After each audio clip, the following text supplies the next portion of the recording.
Shaquill, how much farther along do you think you are this year, particularly in terms of tracking the ball in the air and being able to catch a couple picks last week? A lot further than I was last year. I'm glad I'm finally getting the ball in my hand, and I feel like that's the main thing I want to work on, and it's just a huge confidence booster for me to finally start getting the ball in my hands early in the season. That's something I'm going to continue to work on. I know I still had a few, mistakes here and there, no missed tackles, so it's stuff I still have to work on, but, I'm glad I'm making progress, and I'm glad I'm finally getting the ball in my hand and, just doing the things correctly and doing it right, and so I can help out a lot more. When you say something you want to work on, how do you go about that, going from what you did last year to trying to get the ball more? Now I'm just getting my head around. I feel like that's the main thing I had to do. Last year I feel like I was just playing it safe. You know what? I know I can punch the ball out. I know I'm good at tracking the ball and just make sure he doesn't catch it. I said now that I know I'm finally doing good with that, let's try getting the ball in my hands. I try to turn my head around. I was looking for it, finding it, and I'm finally getting it. And the main thing I was doing, I was working all off season, and during camp was just turning my head around, just feeling that sense of confidence, just to look for it and find it myself. And I'm glad I got that same play, during the game and got the interception, because now it feels good to finally get that out the way. So now when it continues to happen, I don't have to think about it and second guess myself when the ball's in the air.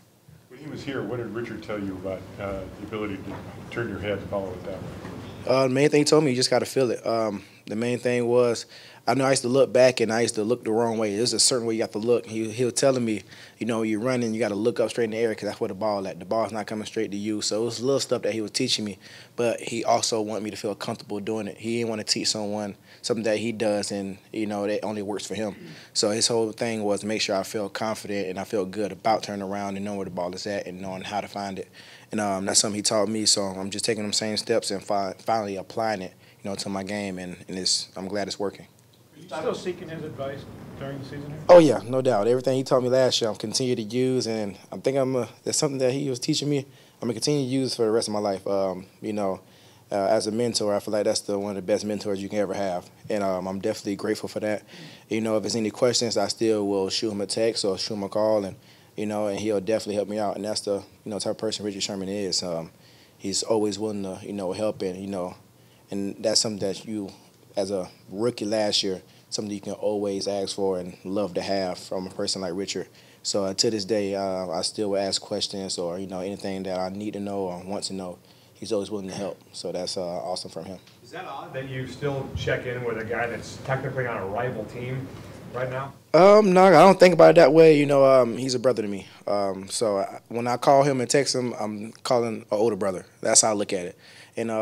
And the way he helped me as in I'm helping my little brother. So the rival thing is not something we think about.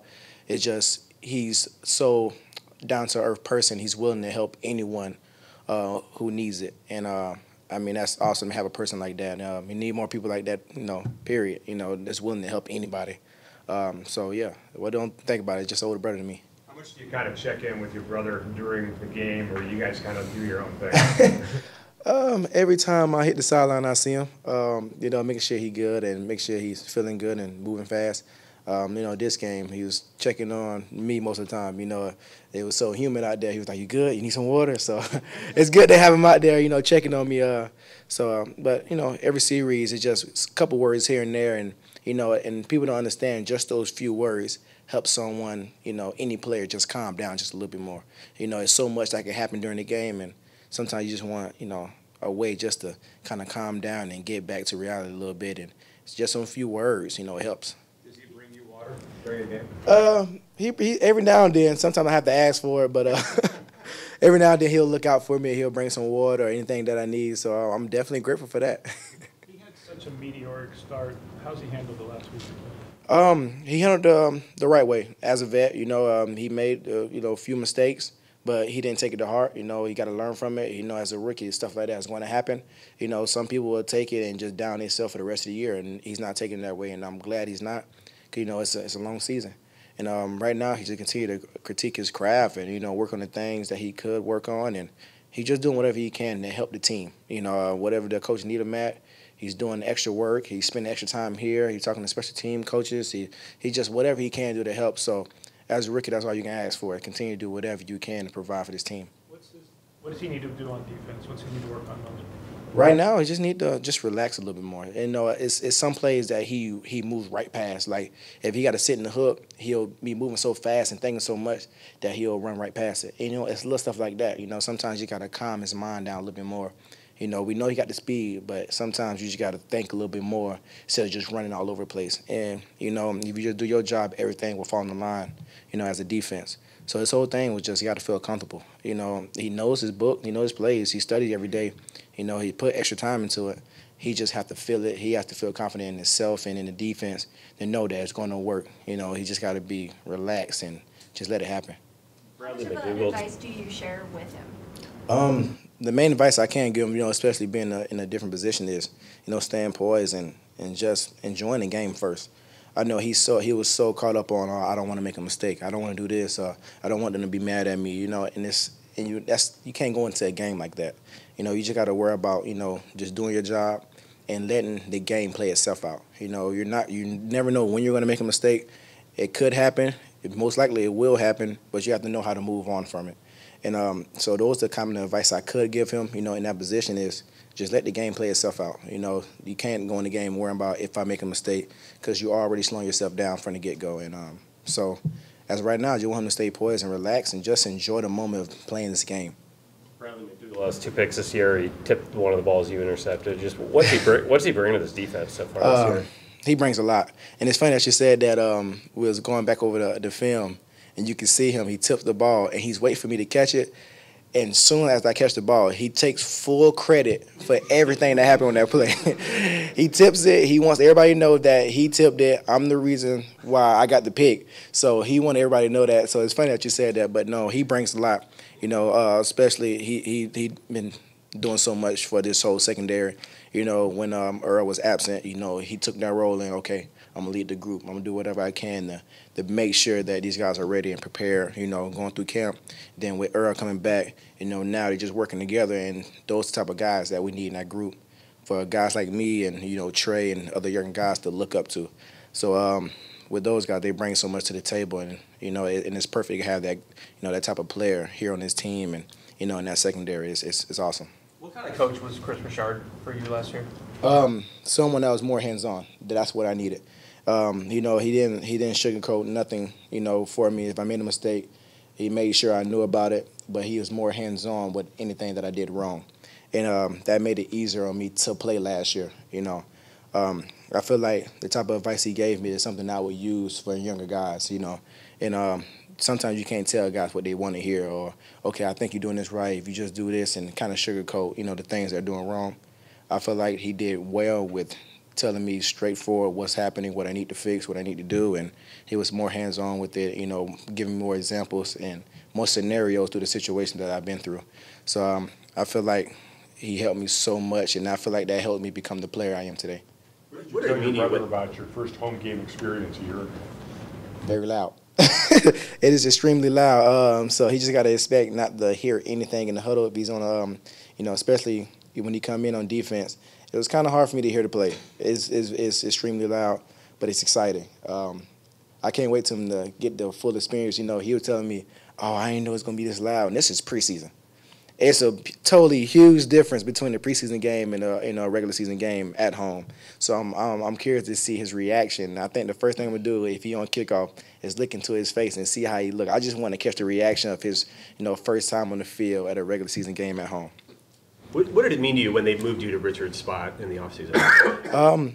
It meant a lot, actually, because I felt like that mean they have a sense of trust in me. They take that role, and especially, being that's Richard Sherman's spot and everything that he done here in his organization, that mean they had a sense of trust in me, to take over that role and kind of pick up where he left off from. So it felt good to have, that feeling and, and to see what, the coaches and this organization have, trust in me and how they feel about me, about moving me in that, position. So, I'm going to do the best I can to, continue to keep that train going in that left side corner and do whatever I can to help this team win.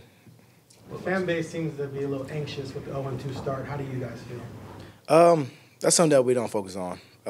We can only focus on the things that we can control. I feel like we're going to be just fine.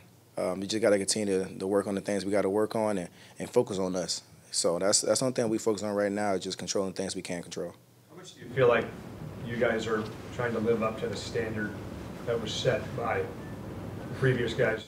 I feel like we're not trying to live up to the standard. We just kind of find our own identity, and, and continue to use, what the guys have put down before us. The whole thing with the LOB and everything they have done for this whole organization, it's not that we're trying to live up to the standard. It's just those are guys that put the stepping ground for us. They kind of just use some of the things they did, and we're trying to pretty much just help us become who we want to be, and trying to find our identity in that same type of group. And right now, I feel like we're doing pretty well. I feel like we're off to a great start. We still got some things we got to work on, but we're far from where we want to be. And we're going to get there, and I can't wait to see what type of plays we really can make and how good we really can be. And that's something that we're looking forward to and that we're working so hard to get to. And we got the right group of guys here to do that. Shaquill, so what are those things that LOB did that you feel you guys are doing? And part two, what are those things that you feel you all need to do to elevate this identity of this backfield, if you will? In fact, the main thing we're doing, we running and hitting. That's something that the LOB definitely did, and that's something that this whole secondary is continuing to do. And, the main thing right now, we continue to get the ball. That's something they did well too. So that's something that we're going to continue to work on and getting the ball as many times as we can, during this season. And that's something that we're going to continue to work on. But the main thing that we have been doing well is running and hitting and effort, and that's something that they brought to the table, and everybody's seen the passion they brought to this game. And that's something that this secondary is trying to show and want people to know how much we love being, out there together and showing our passion for this game, for this sport. And I feel like that's something that we took from them. But as I said, we're going to continue to work on getting the ball more, and just helping this team. Anything else? We'll shake it back. Thank you.